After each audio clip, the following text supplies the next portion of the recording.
Cuando platicamos de reanimación puede ocurrirse la idea de que estamos hablando de RCP, de compresiones y de ventilaciones.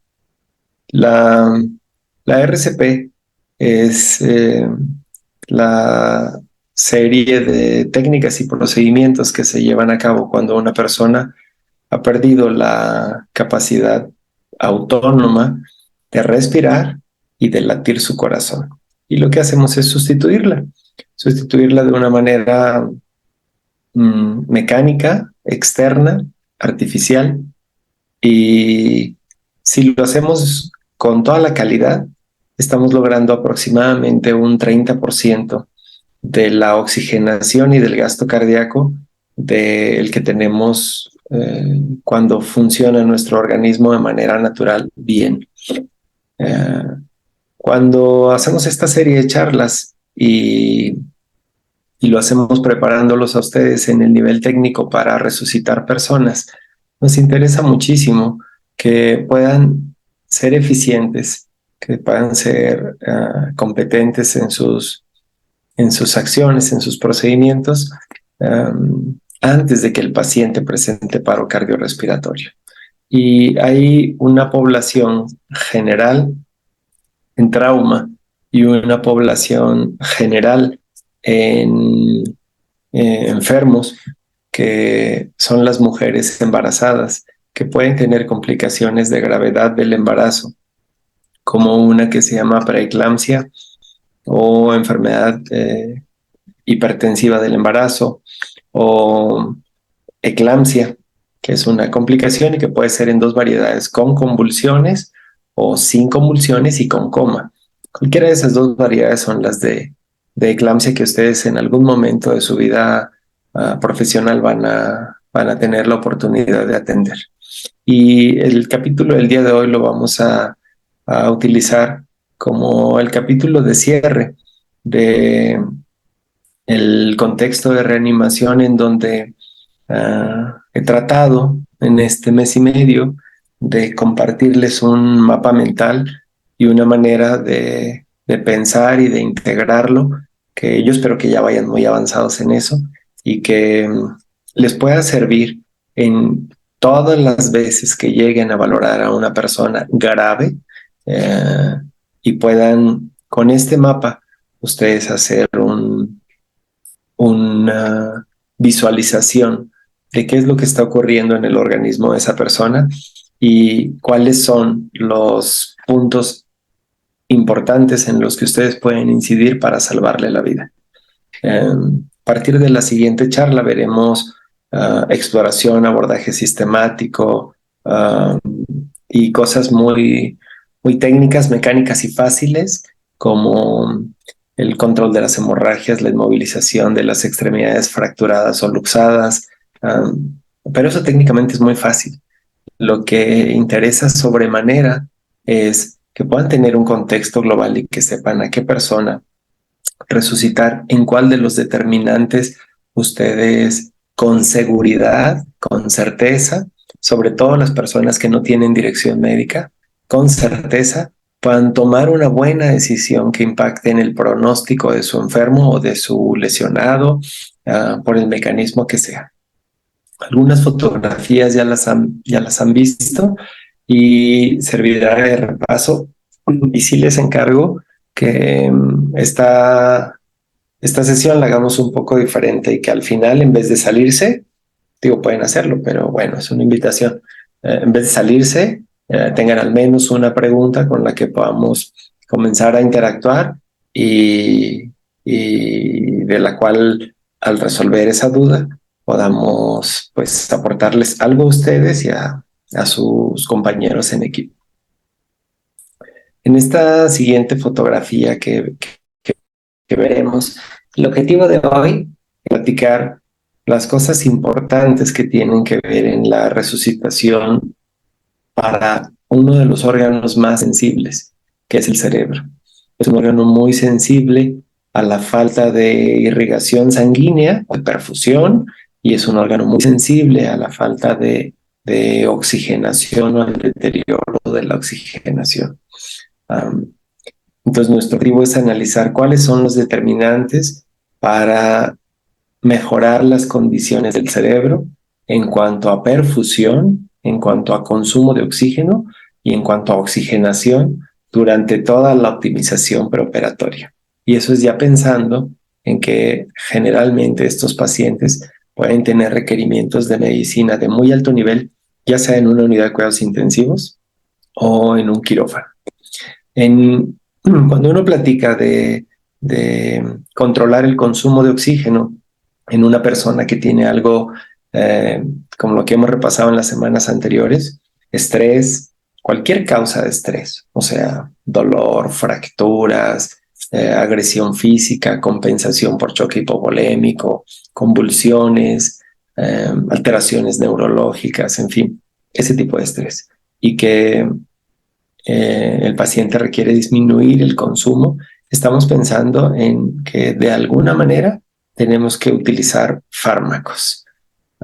No es posible pensar en que podemos controlar unas convulsiones sin fármacos. No es posible pensar en que podemos controlar de manera muy efectiva el dolor sin fármacos. No es posible pensar en que a una persona que nos han comisionado como tripulación de esa ambulancia para trasladarlo y se encuentre intubado en ventilación mecánica, con mucho soporte de órganos, creamos que podemos hacer eso sin fármacos. Eso no es posible y vale la pena que siempre tengamos nuestra mente abierta, a pesar de que estamos en el nivel básico, y que lo consideremos como una cosa que sí hay que conocer y que sí hay que tener una idea muy clara, porque seguramente nos tocará interactuar con pues otros tripulantes que podrán tener un nivel más avanzado o que serán los doctores, en fin, y que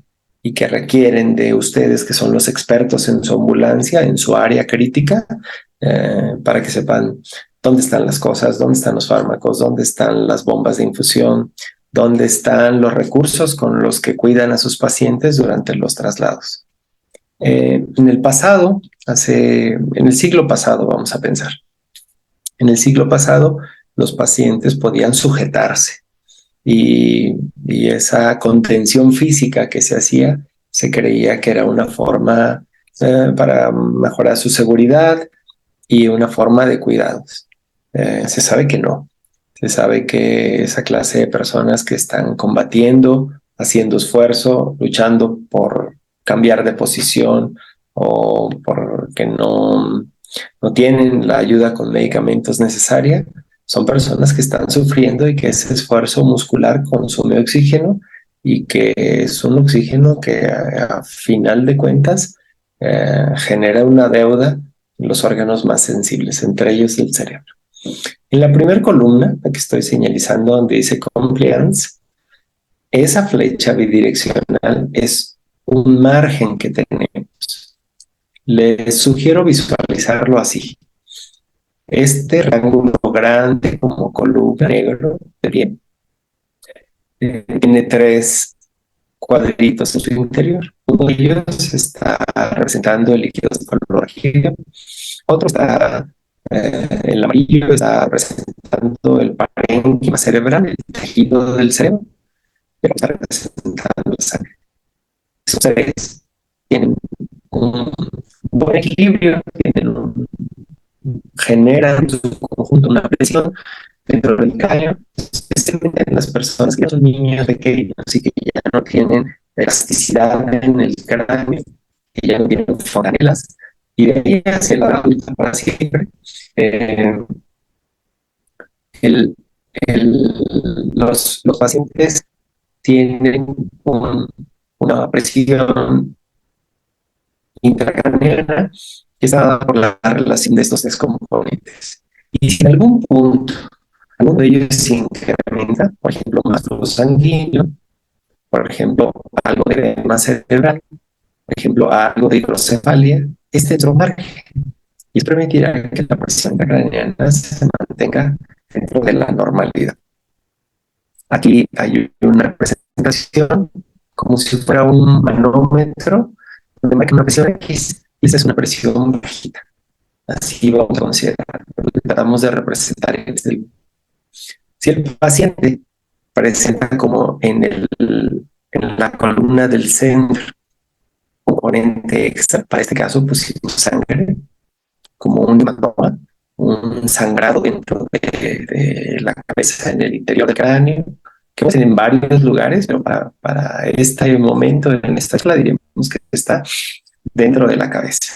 Ese sangrado craneal consume algo de la confianza que habíamos explicado, y entonces ya la confianza es bien poquita, ya tenemos un pequeño margen, y eso puede hacer que la presión se empiece a incrementar.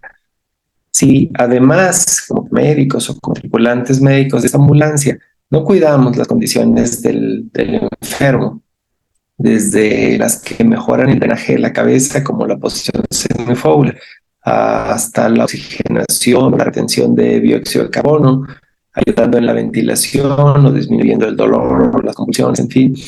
El cerebro presenta incremento en volumen. A un cerebro hinchado pues se le llama edema cerebral. Y si se suman el sangrado más el edema cerebral, prácticamente se consumen el espacio en el que tenemos de margen en la columna a la izquierda.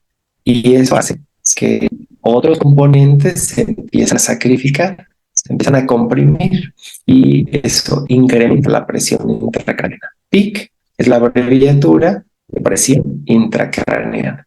Y estos serían los tres componentes: líquido cefalorraquídeo, cerebro o parénquima cerebral y sangre. Estos dos serían componentes anormales: cerebro hinchado, hemorragia o hematomas. Así que ahora tenemos una condición de gravedad en donde se ha incrementado la presión intracraneana. ¿Y cuál será lo siguiente que se va a sacrificar? Pues se sacrificará la producción de líquido cefalorraquídeo, y si esto continúa, se sacrificará la irrigación o perfusión del cerebro. Y entonces el cerebro está en graves problemas porque empieza a tener disminución de la sangre que llega a través de la cual llega el oxígeno, y pone en riesgo la integridad del cerebro, del órgano y de sus funciones. Eh, una vez entendido o una vez explicado este mecanismo, que es una teoría que se utiliza para enseñar también a los doctores en el manejo del edema cerebral, pasaremos a estas, que deben ser muy conocidas para ustedes. La optimización global es un balance entre el aporte de oxígeno y la demanda de oxígeno del organismo. Cuando dibujo aquí un bloque grande y pesado, estoy hablando de que tiene factores que no hemos controlado y que consumen oxígeno. Entonces, esta es la forma de pensar, es la forma mental de pensar cuando vemos un paciente que está grave. Tiene incremento en el consumo de oxígeno y tengo que inmediatamente pensar de qué manera lo puedo disminuir. Hay cosas muy obvias, como si tiene hipotermia, vamos a recalentarlo. Si tiene fiebre, vamos a manejar la fiebre. Si tiene dolor, vamos a disminuir el dolor. Si tiene una fractura, está inestable y se está moviendo, la vamos a fijar. Si tiene insuficiencia respiratoria, lo vamos a ayudar a respirar. Si tiene choque hipovolémico, pues, y taquicardia, e hipotensión y agitación psicomotriz, lo vamos a reanimar mejorando los determinantes del aporte. Y eso es algo que, si ustedes lo practican, se va a hacer en automático, y será su forma nueva de pensar. Esta es la lista extendida de algunas cosas que pueden ser incremento en el consumo de oxígeno. Ustedes, de acuerdo a la emergencia que atiendan, encontrarán algunas de estas o varias de estas: estrés, convulsiones, fiebre, disnea, polipnea, dolor, hipertensión, y bueno, tocará manejarlas de acuerdo a su nivel de conocimiento, pero básicamente recuerden, analgesia es muy importante, control de la fiebre, Y bueno, las convulsiones son un estado caótico, neurológico, que requiere de tratamiento rápido, sobre todo en los casos en los que persisten. Cuando veamos urgencias neurológicas, vamos a repetir lo siguiente.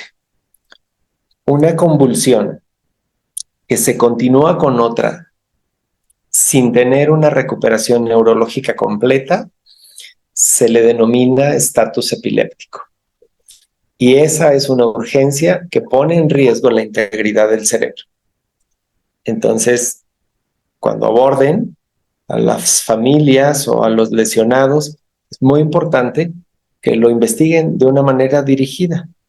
El interrogatorio en la escena es un interrogatorio que debe ser muy corto y muy dirigido. Y la forma en la que lo hacemos dirigido es una forma con conocimiento y probablemente después con experiencia, pero con conocimiento, en donde lo que hacemos es lo que sospechamos lo preguntamos o lo exploramos. De esa manera tenemos la información que nos hace bien tomar decisiones. Y el aporte de oxígeno. El aporte de oxígeno en la rama contralateral de esta balanza. En esa rama encontramos los determinantes que hemos platicado de la diapositiva anterior. El aporte, esa será una pregunta de examen de certificación. Y la respuesta suya tendrá que ser así. El aporte está determinado por el contenido arterial de oxígeno y el gasto cardíaco. El gasto cardíaco por la frecuencia cardíaca y el volumen sistólico. Y el contenido arterial de oxígeno por la saturación de oxígeno y la concentración de hemoglobina. Ustedes responden eso en el examen de certificación. Sé que todas estas charlas pues habrán valido la pena y que todo el tiempo sabrán muy bien qué es lo que tienen que hacer en el momento en que lleguen con una persona grave. Esta referencia es de un artículo en donde cuando recibimos a los pacientes en los hospitales y tenemos manera de medir algunas sustancias, medimos una cosa que se llama lactato. Y el lactato básicamente es un ácido que se produce con el metabolismo que ha sido superado lo aeróbico y que inicia lo anaeróbico. Y fíjense cómo una crisis convulsiva tónico-clónica generalizada puede elevar los niveles de lactato hasta 16 milimoles por litro, que es un nivel bastante alto, que se parece al de tener una pierna sin perfusión, al de tener los intestinos sin perfusión, al de tener un estado de choque profundo, solamente una crisis convulsiva. Por supuesto que si funcionan los órganos, a paso de los minutos o las horas, los pacientes tendrán un estado de recuperación. Pero cuando ustedes llegan y su primer contacto, su objetivo es disminuir todo lo que está ocurriendo en este bloque grande. Y se trata de que lo que hacemos nosotros es manipular la fisiología de las personas y tenemos dos sistemas. En este óvalo, donde dice sistema fisiológico, hay que visualizar todas las condiciones generales del paciente. Y en este, donde dice sistema farmacológico, visualicemos todas las cosas que nosotros hacemos de tratamiento. Inclusive, en el nivel de técnico en urgencias médicas del básico, lo que hacemos como medidas no farmacológicas. El tranquilizarlo, el presentarnos, el abordarlo correctamente, el tomar las buenas decisiones, el recalentarlo, el controlar todos los determinantes que hemos repetido muchas veces, que pueden generar estrés o dolor y que seguramente ustedes utilizan de una manera muy gastada. A esta interacción de este sistema fisiológico con el sistema farmacológico es lo que tenemos como respuesta durante nuestra reanimación. Y durante nuestra reanimación, el paciente puede requerir una gran serie de medidas. Esas medidas generan un impacto. Vamos a pensar que todas estas son medidas que sin ningún problema se pueden iniciar en la ambulancia de primer contacto. Si el paciente tiene falla ventilatoria, es el momento de darle soporte.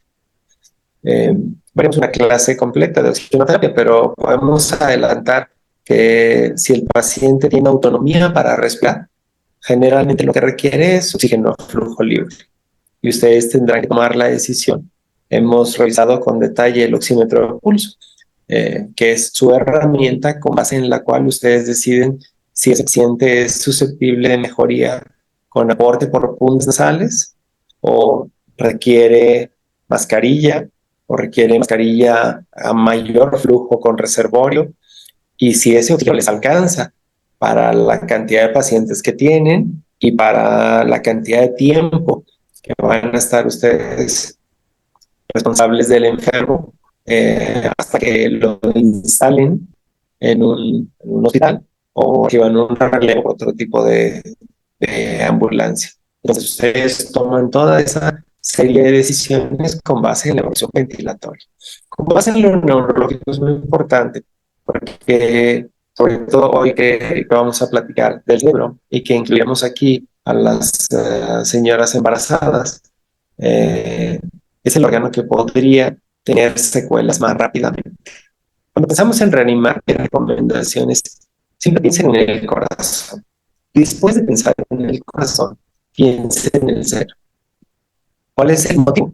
Ok, sí, el cerebro es más sensible a la disminución de oxígeno, pero el corazón es el que tiene la función de soporte, es el que es la bomba que falla y es el órgano que primero tiene que estar restableciendo la función.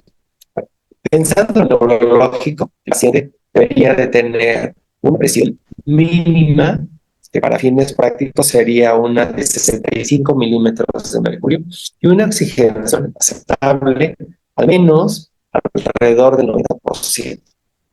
Respecto a la estabilidad cardiovascular o cardioinestabilidad, se considera el impacto de los anestésicos que usamos cuando lo vamos a inducir, por ejemplo, para intubarlo. Se considera el impacto de la ventilación. Recuerda que El audio se escucha mal. bien, la dinámica de retorno de la cerebro. Mande. El audio se escucha muy recortado. La presión dentro del tórax y cambiar la presión dentro del tórax disminuye el órgano venoso. Entonces, las señoras embarazadas, es recomendable que siempre tengamos una de dos.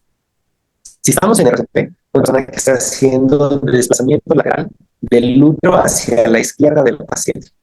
Y si estamos trasladándola, la posición perfecta para que una persona embarazada, sobre todo más allá de la semana 20, o con un útero gestante que rebasa la cicatriz del ombligo, es en decúbito lateral izquierdo. Esa es la posición correcta para transportar a una señora embarazada.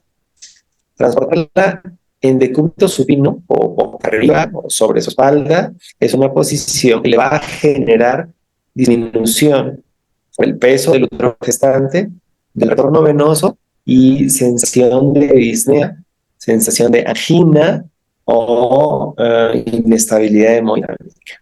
Entonces, cosas tan básicas como la posición en la que la trasladamos tienen un impacto que podría llegar a ser mayor en esta clase de pacientes. Es difícil imaginar que pudiéramos tener una ambulancia que no tenga oxígeno.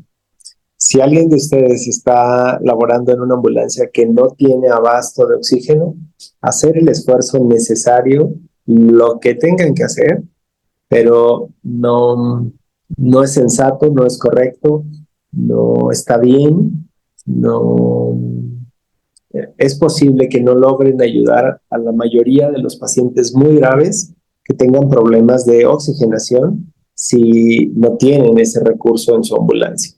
Entonces, pensar como una cosa extraordinariamente importante, básica, no es avanzado, es súper básico, a través del cual pudieran siempre tener la manera de monitorizar con un oxímetro. Recordar los oxímetros que usamos para la clase hace 2 semanas son los más sencillos que hay.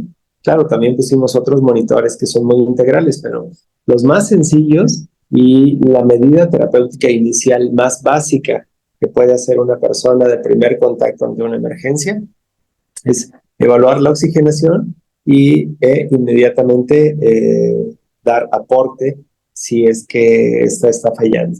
Todos los que sean entrenados en cuanto a abordaje primario en A, B, C, D, A y B, y directamente tienen que ver con el impacto de la oxigenación mediante los determinantes de la saturación arterial de oxígeno. Y C, mediante los determinantes de gasto cardíaco. Así que si saben A, B, C, hay que tener oxímetro en la ambulancia y hay que hacer lo necesario para que tengan oxígeno en su ambulancia. Muchos de estos pacientes van a requerir posteriormente una de dos caminos, o un camino médico, que aquí he descrito como anestésico, en donde bajo situaciones controladas podrán estar en una terapia intensiva en lo que se resuelve su problema que les puso en riesgo la vida, y el otro, un camino quirúrgico, en donde ingresando a un quirófano recibirán el tratamiento de lo que principalmente esté generando la causa del choque, ya sea algo infeccioso, ya sea algo desangrado. Y en ambos casos, los pacientes logran llegar vivos, si ustedes lo pueden ver aquí. A y B está en ventilación y oxigenación, y C está en estabilidad hemodinámica. Y D está en déficit neurológico. Así que ninguna de las palabras que están escritas en esta diapositiva son nuevas para ustedes, ni extrañas para ustedes, y si han, me imagino sí, tenido oportunidad de leer un abordaje primario ordenado con ABC o ABCD, el paciente, el conocimiento que tienen ustedes para abordar a los pacientes es idéntico al que hemos mencionado en esta diapositiva. Las siguientes diapositivas son de sitios en donde el tratamiento se realiza de una manera avanzada, y mostrárselos implica que traten de tener la idea. Los que están haciendo las clases presenciales en el avanzado, hemos tenido la oportunidad de estar trabajando con mis pacientes dentro de los quirófanos, y son personas que pueden directamente observar lo que a ustedes les muestran fotografías, el volumen cerebral, el trabajo que en la teoría revisamos aquí, cómo se lleva a cabo en la práctica. Para este caso, estamos revisando la imagen de un paciente nuestro que tiene cosas muy complicadas y sofisticadas, pero que para finalidad de una tripulación de ambulancia tiene cosas muy importantes. Como va a recibir una cirugía que es extensa y va a sangrar muchísimo, el paciente tiene asegurados los electrodos. Ustedes pueden observar el tórax de este paciente, en donde tenemos, además de colocado el electrodo, asegurados con una serie de cintas. En este caso es algo muy sencillo, que se llama Transport o Microport, y es un refuerzo para evitar que en algún momento durante el movimiento o el tiempo que esté cubierto con los campos quirúrgicos, o el tiempo que sangre o llegue a estar inestable, este paciente se nos pueda despegar alguno de estos electrodos y entonces perdamos la eficiencia de la monitorización. También es importante que el paciente, una vez que ha sido, aquí lo que vamos a hacer es coger una vía. Es un paciente que tiene una serie de malformaciones y vamos a coger una vía, así que hemos decidido anestesiarlo por una vía inhalatoria, y una vez que está respirando oxígeno y gases anestésicos, ya no lucha, ya no le duele, es un niño, y entonces ya nuestros enfermeros están cogiendo una vía venosa en un sitio correcto. En el caso de él, hemos tomado decisiones de canular una vena de las piernas, porque los procedimientos quirúrgicos van a ser en la parte superior del tórax. Y esta clase de posición para la ventilación de los pacientes es una posición muy natural que la pueden lograr ustedes con posición semifowler en su ambulancia.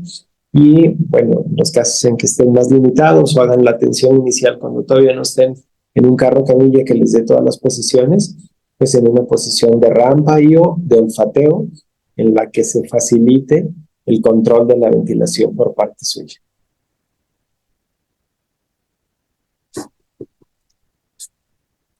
Cuando proyectamos, las diapositivas corren muy lento. En este acercamiento podemos observar con detalle lo que les he comentado. Observan cómo tenemos la base, la camilla, y aquí tenemos nuestro primer bulto y aquí nuestro siguiente bulto. Y son telas normales, o sea, son batas quirúrgicas, pero son recursos con los que damos la posición perfecta para que tengamos una excelente posición a partir de la cual lo vamos a intubar. Es una excelente posición para esta fotografía en donde estamos haciendo un sellado correcto con una mascarilla facial y una protrusión del maxilar inferior con una sola mano y la otra mano realizando la ventilación. Y aquí que está, debe ser B5 o debe ser ABL, este electrodo, está perfectamente protegido para una vez que laven el tórax y por aquí escurra el jabón y las soluciones antisépticas, en fin, este dispositivo no se pierda en el momento en que más lo requerimos y que es cuando el paciente está en un periodo de sangrado activo o de inestabilidad. Las siguientes imágenes nos van a mostrar algunos de los recursos que utilizamos para la administración ordenada, correcta, de los medicamentos y las herramientas que tenemos de medición. Me interesa mostrarles aquí donde se alcanza a mirar esta luz roja, es la luz roja del oxímetro de pulso. A pesar de que hay muchos cables y líneas y transductores de presión, etcétera, y un cirujano operando el cráneo de ese bebé, lo que interesa es este campo, y este campo es muy importante para mí mostrárselo en muchas ocasiones, porque cuando ustedes, sobre todo cuando trasladen pacientes graves, siempre el acceso de sus vías, de sus transductores, de sus soluciones y de sus monitores tiene que estar controlado por ustedes. No les puede quedar debajo de las cobijas o de las sábanas térmicas o del equipo de inmovilización y en una curva, un bache, una turbulencia o simplemente un movimiento del paciente o un movimiento de la ambulancia, este dispositivo pierda la posición correcta y entonces ustedes se queden a ciegas. Recordar que muchas de las funciones vitales las estamos midiendo directamente. Miren, esto que se ve aquí de dedo a dedo es un monitor que nos mide el grado de recuperación de bloqueo neuromuscular y está colocado en la región, a ver si me veo aquí, okay. Aquí, está colocado en este sitio, en la región entre el dedo índice y el dedo pulgar. Y luego, en otro dedo está el oxímetro de pulso. Entonces es interesante porque tenemos dos monitores diferentes. Uno bloquea un efecto de fármacos poderosos y uno bloquea la oxigenación. Y en este transductor, este que está aquí colocado en el tripié, en el tubo del tripié, tenemos el transductor de las presiones arteriales. Y ya, la fotografía completa es esta que va a salir a continuación y que es una fotografía ya conocida por ustedes, pero todo el tiempo, independientemente del tipo de la ambulancia en la que laboren, independientemente del tamaño del espacio que tengan, todas las conexiones de líneas, catéteres, circuitos, dispositivos que tengan conectados al paciente, deben tenerlos bajo su control.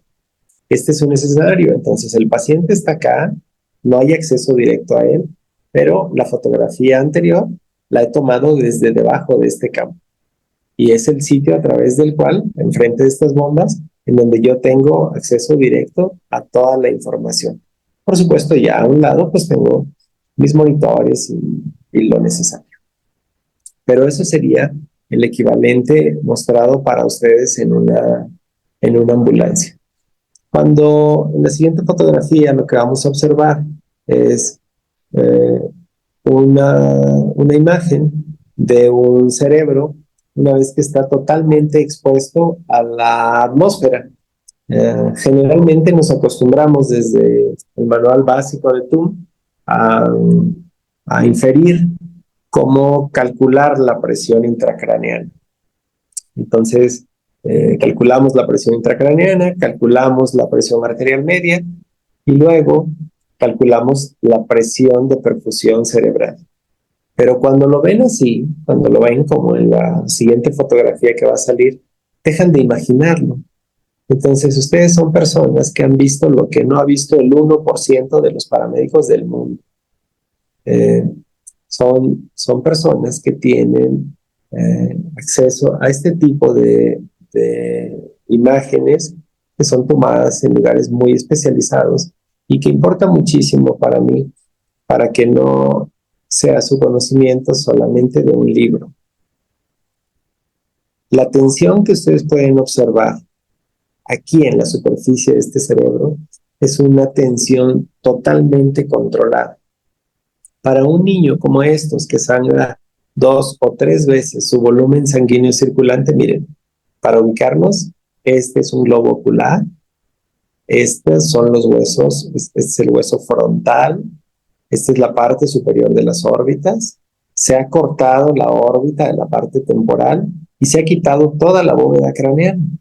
Entonces, esto equivale a lo que quieran, a un Lefort 3, es la cirugía más extensa de la cara,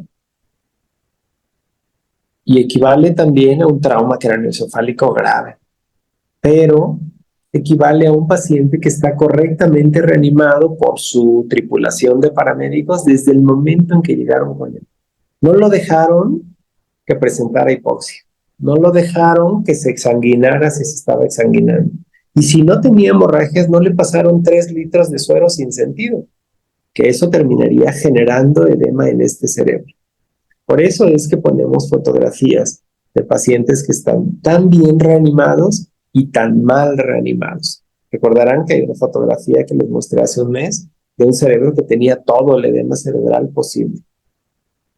Veamos la siguiente imagen. Ahí está el cirujano haciendo una reparación a una pequeña lesión que hicieron en la dura madre, y la tensión que ustedes observan en la superficie del encéfalo, pues es prácticamente nada. ¿Cuánto será la presión intracraneana que tenemos aquí?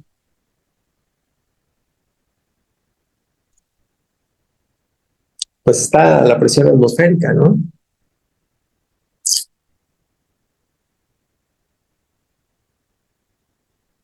Veremos a la siguiente fotografía. Y esto es lo que trato de transmitirles para que para ustedes sea su forma de pensar, y cuando estén reanimando a una persona en su ambulancia sin su servidor, tengan esa guía, tengan esa manera de ir hacia las cosas. Vean lo traumático que podría parecer el cortar todos los huesos del cráneo y de la cara, y vean la cantidad de sangrado que tenemos aquí. Es una cantidad de sangrado mínima por una presión perfectamente controlada en esta clase de pacientes. ¿Y qué hacemos en las ambulancias? Bueno, generar las condiciones correctas para que esto sea posible. Este paciente podría perfectamente ser un paciente que tiene trauma craneoencefálico y que ha tenido una lesión que podría requerir litros y litros de suero, y que si no lo hacemos de manera correcta podría generar mucho edema cerebral. Observen aquí, están cortando por la parte interna del cráneo. Ya dijimos, hacia acá están los ojos, y vean la manera en la que comprimen el cerebro para que les permita hacer los cortes del hueso frontal en la base del cráneo. Ese tipo de espacio y de desplazamiento sería imposible si tuviéramos un cerebro todo edematizado.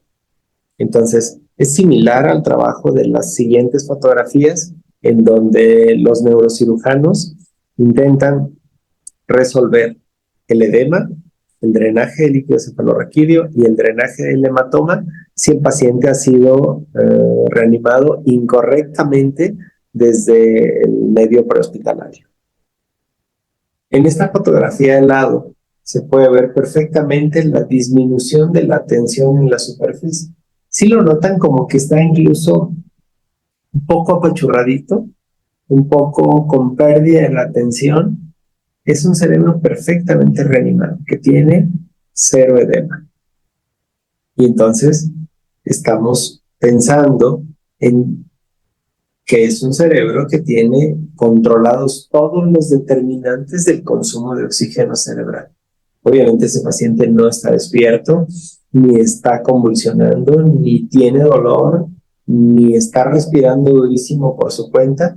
Es un paciente en donde tenemos controladas todas las variables y eso permite tener esta maravilla de medicina, que es una condición extraordinaria para que se pueda realizar cosas tan complejas como cirugía craneofacial.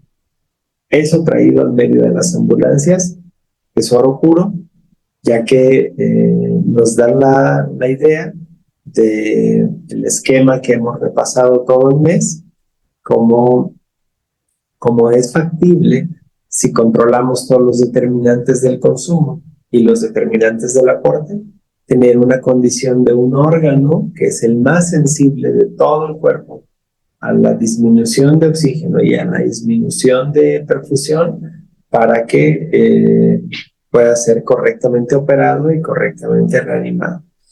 ¿Y por qué operado?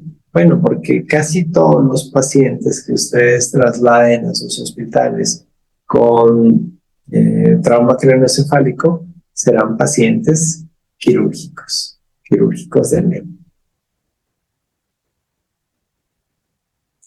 ¿Y qué es lo que esperamos después de que esos pacientes han sido operados? Pues que una vez operados, resuelto el tema en el cerebro, los huesos se puedan reposicionar. Si no, son pacientes que terminan sin su pedazo de hueso, sin el cráneo recolocado y pues con un gran edema cerebral. Entonces, esta información, estas imágenes, se pueden traspolar perfecto a los pacientes de trauma craneoencefálico. En la próxima fotografía que aparezca, lo que estaremos mirando será un paciente que tiene una hemorragia intracraneal. Ya no son los pacientes como el anterior, en donde teníamos condiciones planificadas. Ahora estaremos en la visualización de pacientes como que son cirugías de trauma y que son cirugías neurocirujano tiene otras condiciones de sangrado y de resección para lograr finalmente, una vez que han resuelto eso, colocar el cráneo en su lugar. Las fotos pasan muy lento aquí. Puedo aprovechar ahorita que son las 10 y llevamos una hora, para si alguien tiene alguna duda respecto de este esquema de reanimación que considera la perfusión y la oxigenación del cerebro, la podamos resolver.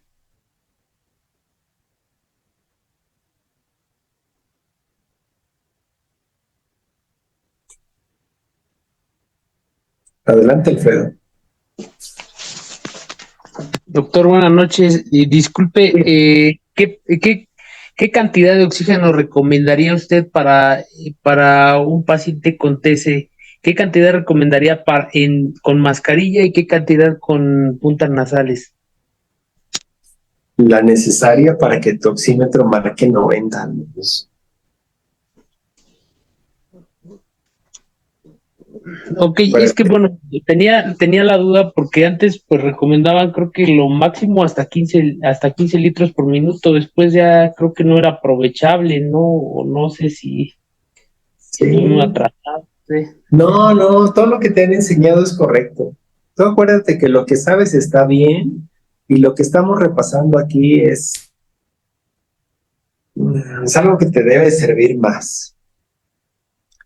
Si tú tienes un paciente con trauma craneoencefálico o con el trauma que quieras, pero vamos a pensar por tu pregunta, en trauma craneoencefálico y tiene autonomía ventilatoria y tú ves que su mecanismo de ventilación es eficiente y tiene algún grado de deterioro neurológico, o sea, un Glasgow que va a 14, a 13, a 12, a 11, en fin, pero él ventila de una forma correcta. Recuerda que el Glasgow no evalúa la ventilación, ventila de una forma correcta, entonces tú tomas la decisión. Tu decisión puede ir desde unas puntas nasales o pasar por una mascarilla simple o llegar a una mascarilla con reservorio, y hay flujos establecidos para eso. O sea, Es un sinsentido tener unas puntas nasales a 10 litros por minuto, pero eso es obvio, no lo vas a aprovechar. Pero también es un sinsentido tener una máscara con reservorio y tenerla a 2 litros por minuto. Entonces, en el rango de flujo del dispositivo que tú decidiste, Alfredo, en ese rango de flujo, monitorizar la oxigenación de tu paciente. Visualicemos un caso en donde el paciente satura 78% y tú tomas la decisión de utilizar una máscara simple y le abres bien a 4 litros o a 5 litros, a lo que tú decidas. Y con eso tu paciente sigue teniendo una buena ventilación y el paciente ahora reportas o registras una saturación de 92%. Ya, lo tienes donde querías. No tenemos por qué llevar al paciente a incremento mayor de saturación de oxígeno, más allá del 92%, si no tiene alguna indicación específica. Los pacientes neurológicos con alteración en el flujo, cardiovasculares con alteración en el flujo de las coronarias, en fin, un 92% de saturación de oxígeno es la meta correcta y evitamos otra clase de cosas, ¿no? Como atelectasias por disminución del nitrógeno a nivel de los alveolos, etcétera. Pero tú lo monitorizas. Claro que recuerdo aquellas clases viejísimas en las que nos explicaban cuántos litros por minuto ocupaba cada enfermo. Pero eran clases de manual y lo que interesa mucho para finalidad de este diplomado es que todas las personas tengan la capacidad de medir las cosas y que midiendo el impacto de las intervenciones que realizan tengan la capacidad de tomar buenas decisiones. Entonces, si tú alcanzas tu saturación con puntas nasales a 92%, ya, ese dispositivo estuvo bien. Quiere decir que el paciente ventila a través de la nariz, que te puede entender y hacer inspiraciones profundas y que todo va bien. Si no lo alcanzas o ni siquiera lo consideras porque ves que tiene una respiración a través de la cavidad oral, cambias y eliges una mascarilla. Y esa mascarilla le ajustas el flujo, o sea, te lo puede dar muy bien en 5 litros y lo puedes ir bajando a 4 litros. Y si la saturación está perfecta, ya lo alcanzaste. No tienes por qué seguir una receta de cocina. Cada paciente es individual y lo que interesa es que no tengas a un paciente desaturado o hipoxémico si tienes el recurso para escalar el aporte. Ahora, flujos mayores de 10 litros o de 12 litros en realidad muy pocas veces te van a dar grandes ventajas. Cuando tienes un paciente que tienes una mascarita con reservorio, estás a 8 litros o a 10 litros, etcétera, y no alcanza la saturación y sigue disneico y está insuficiente, ese paciente requiere una vía aérea avanzada y que tú controles el consumo de oxígeno, que debe ser mucho en ellos, y controles además las presiones con las que ventilas al enfermo. Así que sería un paciente para ir a una modalidad diferente de aporte en la ventilación y en la oxigenación. Pero esa sería mi respuesta. Y mi respuesta corta, Alfredo, sería monitoriza la respuesta a la cantidad de oxígeno que tú le ofreces al paciente. Y acuérdate, el oxígeno, los sueros, las medicinas, el combustible, las baterías, etcétera, todas esas cosas son cosas que se acaban. Entonces, no le puedes abrir a 15 litros por minuto a un paciente, es mejor intúbalo, ventílalo y ajusta el flujo en 3 litros y te va a alcanzar para un traslado suficiente. Sobre todo a las personas que estén en sistemas prehospitalarios rurales, que están a cargo de los pacientes más de 1 hora o más de 2 horas, deben de cuidar los recursos con los que cuentan y evitar gastárselos solamente por haberse espantado, abriéndoles a todo el flujo durante los primeros minutos. Espero que algo te haya logrado transmitir con esa respuesta, Alfredo. Gracias, doctor. Eduardo. Eduardo, a sus órdenes. De aquí presente. Una pregunta, Doc. Cuando se habla de una exposición de masa cefálica dentro de la escena de un trauma de cráneo, ¿ya no es recuperable el paciente? ¿Qué hacemos ahí? Porque a veces nosotros llegamos y hay escenas de ese tipo y ya está más delicado, bueno, ya está probablemente hasta muerto nuestro paciente. Pero está vivo. Ajá. Ahí que, o sea, es un tratamiento de llevar instantáneamente, ¿no? O sea, ¿qué hacemos realmente ahí? No te espantes, Alfredo. Perdón, ¿me repites su nombre? Eduardo. Eduardo, no te espantes. No, o sea, Mira. no, sino que más que nada, a veces por falta de equipo, nos quedamos en, ¿qué hacemos? Sí, Eduardo, mira esa diapositiva. Mis dos pacientes, bueno, el de arriba siempre aclaro, no es mi paciente, estaba pésimamente reanimado. Pero el de abajo es mi paciente y tiene toda la exposición del encéfalo. Toda. Es más, el 100% del encéfalo ahí está expuesto. Entonces, ¿no? Recuerda, todos los humanos tenemos un hemisferio dominante. No sé si tú seas diestro o zurdo, pero siempre es el hemisferio contrario al que somos más hábiles. Mira, esta fotografía que les puse a todos, pero a ti, aquí, en la imagen de abajo, en esta, el neurocirujano está levantando la cabeza y ve todo el grado de exposición. Y aquí no le cortaron ellos nada.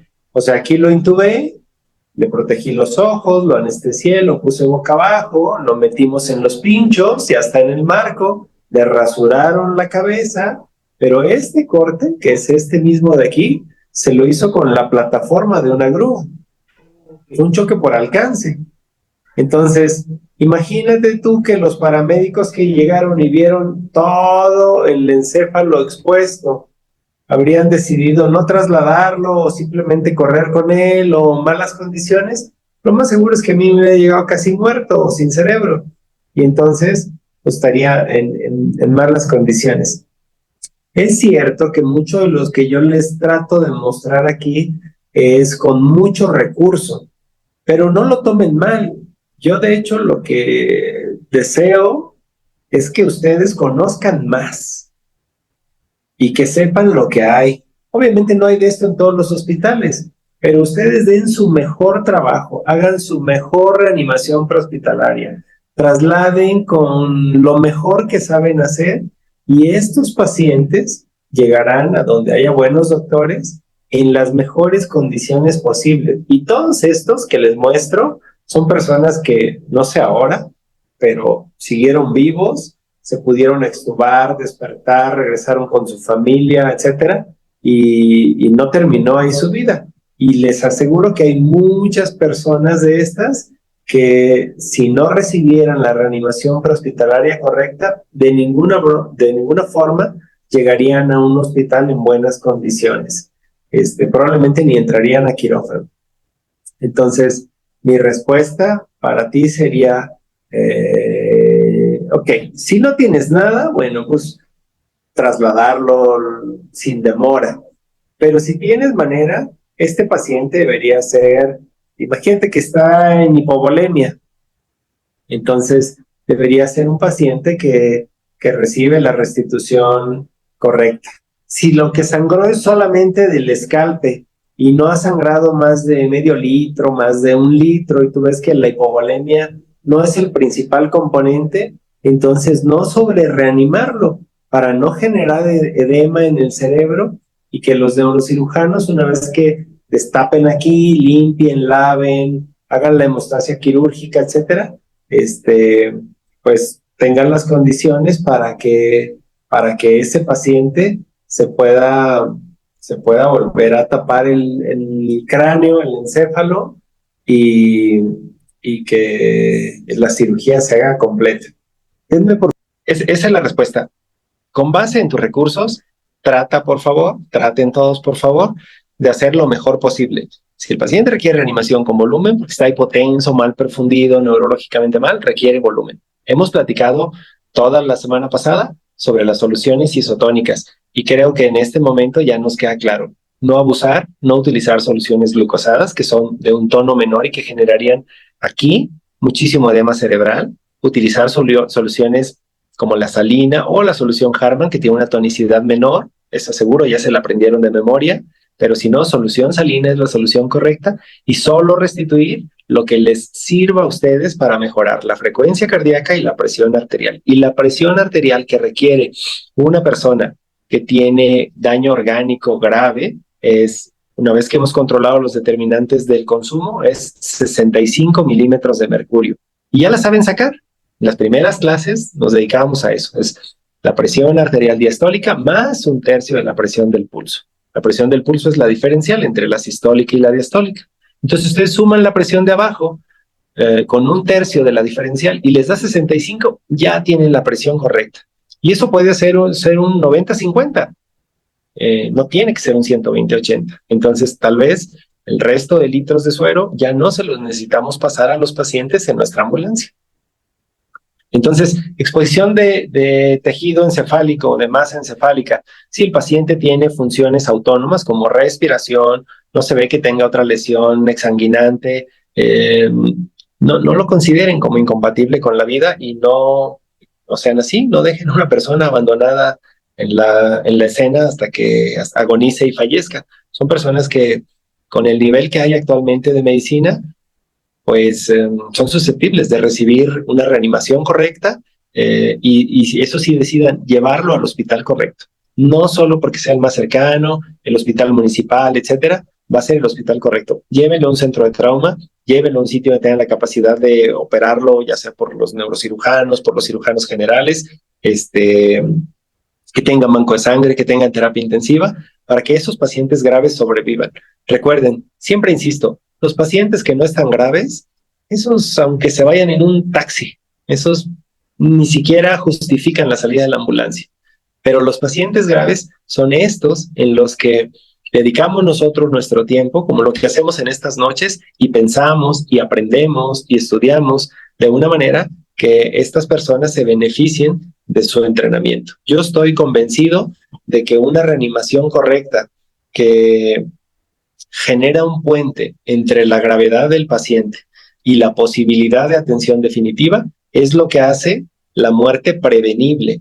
Y pues es una desgracia que le pase a uno algo grave y que caiga en manos de personas que no sean competentes para reanimarlo.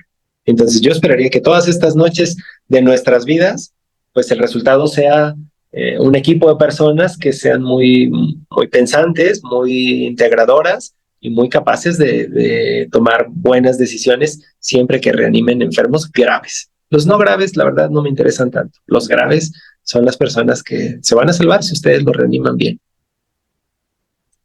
¿Quién más tiene una duda?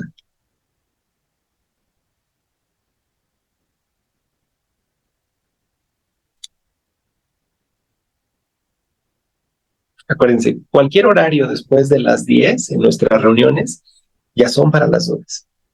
O sea, es su tiempo. Aprovechenlo. El movimiento de los líquidos dentro y fuera del sistema nervioso central está determinado por el gradiente osmolar. Y el gradiente osmolar, como dijimos la semana pasada, está determinado por la concentración de todas las partículas que son osmóticamente activas, principalmente el sodio. Así que no usar soluciones que tengan menos concentración de sodio. O sea, unas glucosadas, pues no, de ninguna.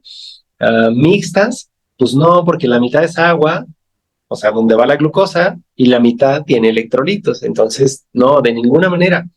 Eso, si alguna vez lo han hecho, ya no hacerlo nunca más. Las soluciones tendrían que ser con el sodio normal que tiene el cuerpo. La mejor es la solución salina o solución de cloruro de sodio al 0.9%. La segunda mejor, ok, el Harman. Pero ya vieron que tiene una osmolaridad de 273. Y eso es menos que los 280 a 310 que tenemos en el plasma. Así que genera más rápido y más fácil fuga de líquidos y edema del cerebro. Ahora, ustedes ya han visto aquí muchos cerebros, unos muy bien manejados y unos hinchadísimos. ¿Ah? Y luego, los gradientes osmóticos son los que regulan el movimiento del agua entre los vasos sanguíneos y el espacio extravascular del cerebro. Y estos gradientes se establecen de manera natural, es lo fisiológico, y se modifican si usamos soluciones isoosmolares, que quiere decir osmolaridad similar a la del plasma, hiperosmolares, mayor que la del plasma, o hipoosmolares, menor que la del plasma. Por lo tanto, hipoosmolares, no usar. Cuando se administran soluciones rápidas, que son hipoosmolares, como el Harman, aquí le falta una N, como el Harman, se produce edema cerebral. El tipo más frecuente es el vasogénico y ya hemos platicado cómo se genera mayor cantidad de lactato, CO2 y agua libre. Y bueno, eso incrementa el edema cerebral. Y las presiones deben de estar siempre controladas, porque la presión arterial es otro determinante de la presión hidrostática que genera fuga de los líquidos. Imaginen un paciente que tuviera trauma craneoencefálico y esta presión. Esa persona obviamente va a tener una mayor cantidad de presión para dentro de la cabeza y mayor producción de edema cerebral. Así que eso no está bien. Ahora, si el paciente lo tenemos ya ventilado, ya monitorizado, y tenemos manera de medir el dióxido de carbono que está exhalando durante la ventilación mecánica, pues nuestra meta sería tenerlo en rangos de normalidad. Es una curva de un paciente que está en ventilación mecánica controlada, con una presión arterial normal, con una dosis de medicina para dormir que está en lo correcto, respirando 15 veces por minuto y con un nivel de CO2, lo tenemos en el punto que deseamos. Sí es cierto que no tienen ustedes todo ese recurso en sus ambulancias, pero no importa, tienen la idea, tienen el conocimiento y con base en esta información ustedes lo pueden traspolar a lo que seguro no han aprendido de otros manuales. Entonces, ¿qué importa? Son diferentes, tienen un criterio diferente y bueno, mientras esté el curso, pues me tienen a mí para la asesoría que necesiten, así que aprovechen estas charlas. ¿Quién más tiene una duda?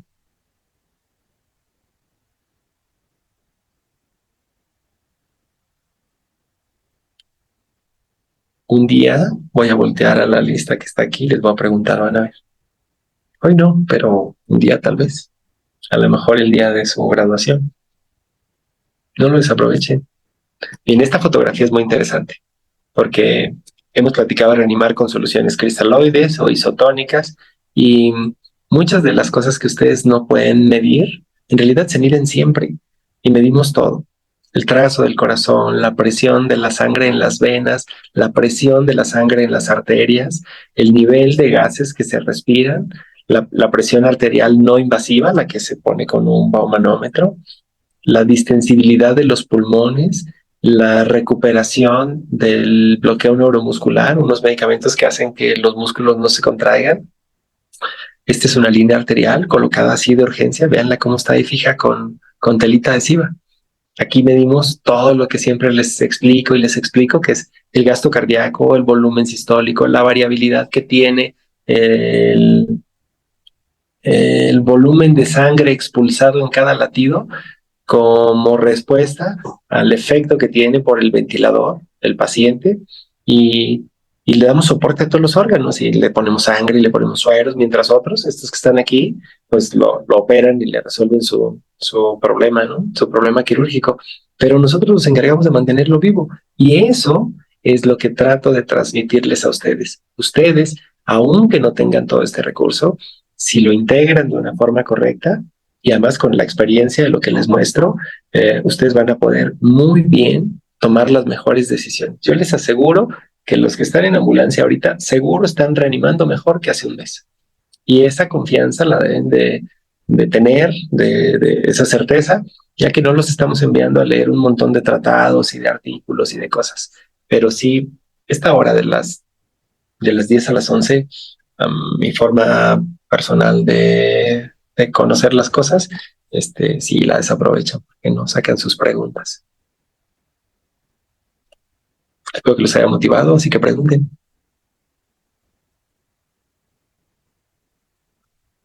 Bien, si no preguntan, ya no voy a insistir. 2 cosas sí quiero decirles. Una, la próxima semana vamos a comenzar a ver anatomía, que se la van a llevar, la van a dar entre Raúl, Margot, Ramiro y probablemente Nahum. Ellos 4 serán como si fueran sus profes de anato. Todas las clases van a ser grabadas para que ustedes las puedan revisar las veces que sea y va a ser fácil. También podemos aprovechar nuestras reuniones de los miércoles para que ahí hagan todas las preguntas. Y segundo aviso, a partir de la próxima semana vamos a ver cosas de ventilación, oxigenación y manejo de vía aérea. Habiendo terminado de ver hemodinamia, que es lo que estamos ya concluyendo el día de hoy, y habiendo visto vía aérea y ventilación, veremos reanimación cardiopulmonar. Entonces, eso es importante. Y la última de hoy, las personas que acudieron el fin de semana pasado y que tomaron toda la parte de primeros auxilios de salvacorazones, espero que hayan hecho las prácticas en el momento en que yo me fui y que hayan hecho el taller de toma de presión arterial de una forma correcta para todas las personas, también los que están en línea. Les voy a encargar que armen así una diapositiva, por eso dejé este collage de esas 6 fotos en esta diapo, en donde un amigo suyo, un compañero, les tome a ustedes fotografías tomando la presión arterial. Hay 3 cosas que me interesan del uso del estetoscopio. Pongan en videos para que escuchen los sonidos, pero me interesa que sean muy buenos oyendo 3 cosas. 1, sibilancias, auscultarlos por lo menos 4 focos, 2 en las ápices y 2 en las bases con el estetoscopio. La mejor manera que yo les recomendaría es pónganse el estetoscopio y escúchense ustedes mismos. Escuchen su corazón, apréndanse cómo suena su corazón y luego ausculten su respiración. ¿Qué interesa más? Siempre interesa más la fase inspiratoria. Es este momento.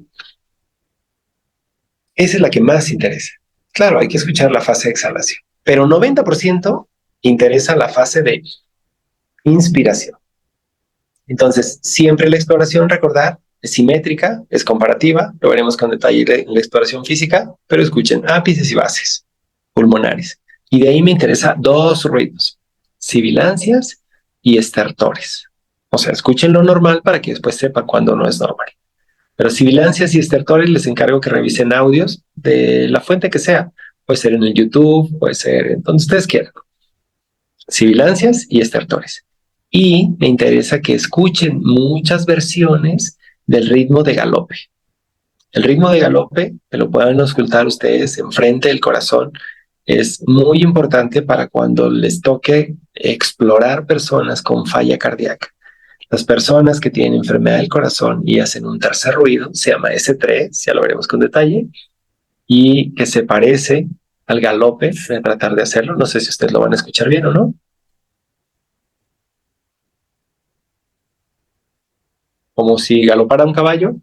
Esos son los 3 ruidos que interesa sobremanera que cualquier persona que ose ponerse un estetoscopio en el cuello tiene sí o sí que conocer y que dominar y que buscar siempre. Si una persona trae un estetos colgado al cuello y no identifica ninguno de esos 3 ruidos, es un estafador. Entonces, a partir de ahora, yo les pido que se ausculten ustedes mismos y que se tomen fotos. Pueden hacer una diapositiva así, pueden hacer un collage como sepan hacerlo, y ese va a ser uno de los entregables del curso. Tiene una calificación de alto peso y no lo deje. Además, a todas las personas que vayan auscultando, se pueden tomar una selfie, lo que sea, si ellos se los permiten, y si no, con sus amigos, sus familiares, etcétera. Pero sí necesitamos, al menos para las fotografías auscultando el área precordial, 12, fotografías auscultando los campos pulmonares, 12, fotografías tomando la presión arterial, 12, eh, y si hacen algún otro procedimiento como tomar la temperatura, tomar el pulso radial, checar el pulso braquial, eh, checar el pulso femoral, checar el pulso carotídeo, que tengan evidencia de ustedes haciéndolo. Y la verdad es que no me interesa revisarlas y nadie va a reprobar aquí porque no haga su tarea, pero es una forma como de acompañarlos mientras ustedes hacen las cosas y si quieren reportarlo, yo encantado de la vida, así aprovecho para conocerlos en las fotografías de ustedes haciendo sus ejercicios. Yo estaré encantado de saber quién es quién. Si no, no pasa nada, pero háganlo, por favor. Familiarícense con el estetoscopio, con el baumanómetro y escuchen sibilancias, estertores y ritmo de galope. Esa va a ser la tarea que queda de esta semana para la siguiente y saber que la siguiente vamos a ver cosas de vía aérea y de ventilación y de oxigenación. Son las 10 de la noche y media. ¿Alguien tiene alguna duda, alguna pregunta? Si no, para dejar a sus compañeros ya ir a cenar. Doctor, bueno, yo tengo una duda. La presentación que nos está pidiendo, ¿la quiere en el grupo de WhatsApp que se hizo? Este es un grupo ilegal que hizo Agustín. Sí, no tengo problema. O sea, lo pueden poner ahí, para mí es lo más fácil. La verdad es que yo me parto en 10 para estar con ustedes. Podría ser una forma que la pongan ahí. A mí lo más fácil de compartir es en el teléfono, a través del WhatsApp. Y me imagino que para algunos de ustedes, sobre todo si conocen algunos de sus compañeros que no están en la reunión de manera presencial, este, comentarles para que lo hagan. Si no, de todas maneras, esa tarea la vamos a poner como una actividad junto a las clases grabadas en la plataforma para quienes no están de manera en vivo hoy, se enteren de que hay que hacerla y se pongan a hacerla. Sí, podría ser una opción. En el WhatsApp para mí está bien. Junten las fotos para que no sean demasiadas fotos, ¿no? Poquita resolución, júntenlas todas y envíenlas. Y lo más importante, háganlo.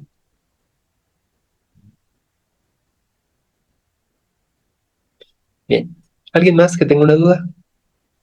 Sí, yo tengo una duda. Diga.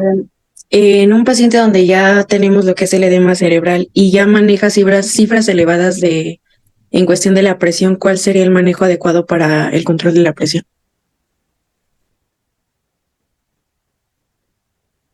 Ese paciente que usted me está diciendo, ¿dónde se lo imagina? ¿O dónde lo ha tenido? ¿En el hospital? ¿En la escena? ¿En dónde? Sí, ya he tenido, bueno, me tocó un pacientito donde pues sí ya tenía bastante edema, pero pues sí ya tenía cifras elevadas de la presión, entonces pues sí me quedé un poco en shock en ese momento, entonces pues ahorita me surgió la duda con lo que estamos viendo. Claro, muy importante. Mire esta diapositiva. Lo que estaba ocurriendo en su paciente, no sé qué le pasaría en la cabeza, ¿no? Pero bueno, podía haber tenido edema, que es este componente, podía haber tenido sangre o ambas cosas, o solo esta. Y cualquiera de estas combinaciones genera esto, incremento en la presión intracraneana. Cuando los pacientes tienen incremento en la presión intracraneana, de hecho se van a encontrar algunas triadas que explican eso y lo veremos en TCE, pero vamos a pensar que usted los sabe que tiene edema porque ya tiene una tomografía y seguramente le toca, es porque rotó a choque, porque lo va a meter a quirófano o porque lo va a trasladar a un hospital a donde lo opere. Entonces, lo más importante es disminuir el consumo de oxígeno. Si esta persona sigue así, ya regresamos a ese esquema, si esta persona de la que usted habla tiene como en el monitor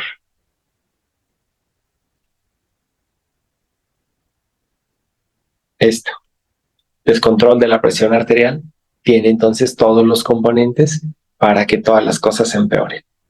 Obviamente este está pésimamente resucitado. A pesar de que el ritmo es sinusal, a pesar de que está ventilado 17 veces por minuto, a pesar de que satura 98, esto está pésimo. Vean la presión arterial media, es un 167. Con eso hacemos sangrar el cerebro de cualquier persona. Entonces, como usted me pregunta, ¿qué hacer? Lo más importante es controlar los determinantes del consumo de oxígeno.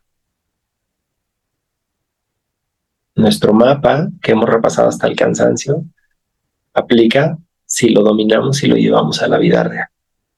Asista a ese paciente en este momento, con este determinante de consumo. Mi trabajo, su trabajo, tendrá que ser dormirlo más, ventilarlo mejor, relajarlo bien, quitarle el dolor. Todo eso, hablamos de un nivel de gravedad que no se puede hacer sin fármacos y sin control. Y si ya tuvo acceso a ver que la tomografía al menos, debe haber un medio hospitalario cerca de usted. Así que ese paciente debe tener control de la presión arterial y control de los determinantes en el consumo de oxígeno. Estos pacientes no pueden mantenerse de esa manera de descontrol por mucho tiempo. Ocurre que se hernian, y una vez que se ha herniado, hay diferentes tipos de hernias en el cerebro y se comprime el flujo a través del tallo cerebral. Estos pacientes presentan muerte cerebral y ahí perdemos al paciente. Al final del curso platicaremos algunos criterios de muerte cerebral, pero a nivel prehospitalario, incluso en los casos como el suyo, en donde tiene mucho descontrol hemodinámico, o en los casos como el que nos dijo Eduardo, en donde tenía exposición de tejido encefálico, no son condiciones de muerte cerebral y son pacientes que deben recibir la resucitación correcta. Así que mi respuesta corta sería dormirlo mejor, controlarle la presión arterial, controlarle la ventilación, intubarlo, ventilarlo, ponerle un dispositivo avanzado de vía aérea, manejar la hipertensión intracraneana y en el punto correcto operarlo para salvarle la vida a ese paciente. O llevarlo ustedes al hospital donde lo van a operar. Cristian. Sí, señor. Hola, doctor. Dígame, Cristian. Por ejemplo, conocemos o no tenemos conocimiento todavía de lo que es la vía aérea avanzada. Todavía no ponemos cánulas nasofaringeas o las de Gauden o cualquier otro tipo de cánula. En esos casos, simulando que es el mismo caso, ¿qué es lo que podemos hacer para mantener una vía aérea de manera adecuada, sin que nos baje la saturación? Sí, Cristian. No, necesitamos tener todas las herramientas. Hay muchas cosas que, no conozco su caso específico, pero hay muchas cosas que ya menciono como porque tienen conocimiento, porque este grupo está conformado, yo pienso que poco más del 50% por personas que ya son TUMS. Para las personas que no se desesperen, puedo anticiparles un poco que ninguno de estos pacientes puede ser bien manejado si no tenemos una vía aérea correctamente controlada. Y eso va, imagine lo que ventila de manera autónoma, él con que tenga oxígeno a flujo libre, como le contesté a Eduardo hace rato, para que tenga una saturación de 90 o 92%. Pero si no ventila correcto y se está obstruyendo, etcétera, ese paciente requiere una ventilación bien controlada, porque los niveles de CO2, los niveles elevados de CO2 generan esto, mire. Y esto es una desgracia. Bueno, ese paciente estaba intubado, pero mal ventilado. ¿Y qué tenía de descontrolado? Sobre todo para las dos personas que hicieron las últimas preguntas. Para usted, tenía pésimamente controlado el nivel de CO2. Y para su compañera que preguntó antes, tenía pésimamente controlada la presión arterial. Entonces, si ustedes miran las características de este tejido, vean cómo es sangrante, sigue escurriendo. Es pobre niño sangra que sangra. Comparado con este bebé, Este está maravillosamente dormido, le pueden hacer lo que sea. Vean cómo le jalan los ojos, le cosen la dura madre, le comprimen el cerebro para fracturarle la órbita por dentro. O sea, todo esto, que es un trauma craneoencefálico grave, durísimo, está perfectamente tolerado. Y estos pacientes los extubamos 72 horas después en condiciones maravillosas. Pero en 2 semanas, va a traqueostomía. Entonces, si no controlo la presión arterial y si no controlo el nivel de CO2, el paciente no va a estar bien. Así que la respuesta corta para usted es sí. Como parte indispensable del diplomado vamos a aprender a colocar una cánula correctamente y a ventilar correctamente. Casi nadie le va a tolerar con reflejos de protección, pues ni una nasofaringe ni una orofaringe. Nosotros no las toleran muy bien porque usamos fármacos. Pero en su caso, los pacientes que tengan deterioro de los reflejos protectores de vía aérea deberían de tener un dispositivo supraglótico, al menos un supraglótico. Y entonces, yo sé que hay controversia sobre si un básico puede o no usar un supraglótico, pero Dios no lo quiera. Si un día me reaniman a mí y llegan en su ambulancia básica y yo no respiro, pónganme un supraglótico, salven de la vida. O a sus seres queridos, o a su director médico, o a su jefe, o a su, ya saben, a esas personas que dicen que no deberían de saber hacer eso. Es indispensable, porque si son unidades de primer contacto ante una emergencia de riesgo vital, sí o sí, se beneficiarán sus pacientes de que ustedes dominen esa competencia. Y es una competencia básica que hacen los enfermeros, que hacen los asistentes, que hacen todas las personas que quieren hacer una buena ventilación. Y si no, así en el extremo del no cerrado, por lo menos que sean muy buenos ventilando con mascarilla a todo tipo de pacientes. En estos días estoy haciéndoles muchos videos de intubaciones y de la parte de ventilar a las personas con mascarilla, para que revisemos todos los detalles, no solo en fotografías, y todo eso se los voy a subir en los videos con liga a YouTube, para que corran bien, porque he observado que no los puedo correr durante las presentaciones. Y, y ya, esos véanlos desde ahora, esta semana, para que cuando platiquemos de ellos el próximo miércoles ya sean familiares. Entonces sí, saber ventilar bien. No, digamos que en este momento, con lo que hemos revisado reanimación hemodinámica, tendríamos un cerebro así, de un paciente grave, porque la ventilación estaría fea todavía. Este paciente estará bien si está bien dormido, si está bien ventilado y si está lo correctamente perfundido. Si me espanto y le suelto 3 litros de suero, el cerebro va a terminar así. Entonces, reanimémoslo con la cantidad correcta para que el paciente tenga estas buenas condiciones. Recuerden, el objetivo no es llegar vivo al hospital. El objetivo es que salga de regreso a la vida una vez que egrese del hospital. Nos quedan 15 minutos. ¿Alguien tiene alguna duda? Muy bien, gracias, Doc. Sí, quedó clara la instrucción. Es sí o sí manejo de vía aérea. Sí, Cristian. No se puede menos. Están graves. Hay que hacerlo bien. Gracias. Para servirte. Bien, si no hay más dudas, Adrián Samuel Chávez. Sí, yo tengo una duda, Doc. Hace ratito mencionó algo de el catéter arterial. Ajá, le quería preguntar que si iba a favor del flujo de la sangre o en contra del flujo. En contra del flujo. Lo pones en la misma dirección en la que canalizas. Y lo que mides es la presión que genera el pulso arterial, la presión que genera el flujo de sangre arterial. Entonces, me parece que en la fotografía, ya no me acuerdo cuál es, en la fotografía que puse, creo que es donde estamos monitorizando, a ver si no, aquí. Donde está el señalizador, es un SOCAT normal de color rosa con el cual hemos canulado la arteria radial. La encontramos aquí, donde tomamos el pulso radial. Y esto que viene aquí viene hacia los transductores.